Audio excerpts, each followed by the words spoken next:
General Zaya of the Ver Dominion had seen 1,000 wars. He had walked the broken surfaces of dead planets, commanded fleets that darkened suns, and crushed rebellions before their first breath. His empire had endured for millennia because of men like him, cold, efficient, unshaken. So when the Dominion High Council ordered him to tour Earth's military academy, he did not hesitate. He expected little. Humanity was a young species, barely a century into the stars, still clinging to fragile colonies and untested fleets. The Dominion did not fear them. This tour was meant to be symbolic, a show of goodwill before eventual conquest. General Zaya entered the academy's gates with amusement in his eyes. He would observe their little drills, their crude weapons, and return to the council with the same verdict he had given 100 other species: harmless, weak, not worth mentioning. But what he saw inside was something else. The training grounds stretched for miles, filled with structures that shifted like living machines. Walls rearranged themselves. Terrain twisted underfoot. Simulations unfolded in layers of reality so deep even Zaya's advanced sensors struggled to track them. Humans moved through this chaos not like soldiers, but like predators. They were fast, brutally efficient, and endlessly adaptive.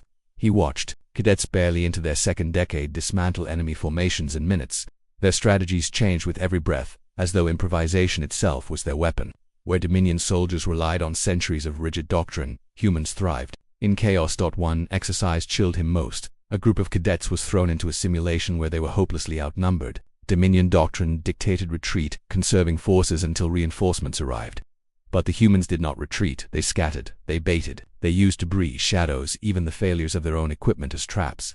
Within minutes, the larger force was not victorious, it was annihilated. Zaya's secondary heart stuttered. He whispered, almost involuntarily, "They don't fight to survive, they fight to win." Then he saw the weapons.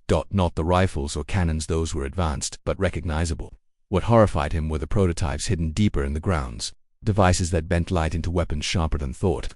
Fields that unraveled matter like pulling threads from cloth. Simulators that didn't simulate war, they recorded it, then rewove it, allowing humans to relive battles until perfection became instinct. And worse than the weapons were the cadets themselves. Zaya had studied countless species, most produced, a few soldiers of genius in each generation.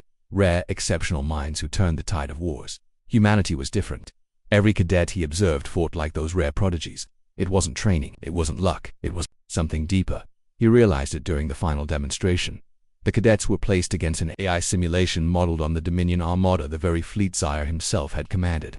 He felt a cruel satisfaction, certain the humans would finally break against the greatest military machine in history. They didn't. They tore it apart, not with overwhelming force, but with precision. They struck at weak points no one should have known, exploited patterns even Zaya himself had never noticed in his own strategies. Within an hour, the simulated armada was dust. The human instructor turned to him with a smile.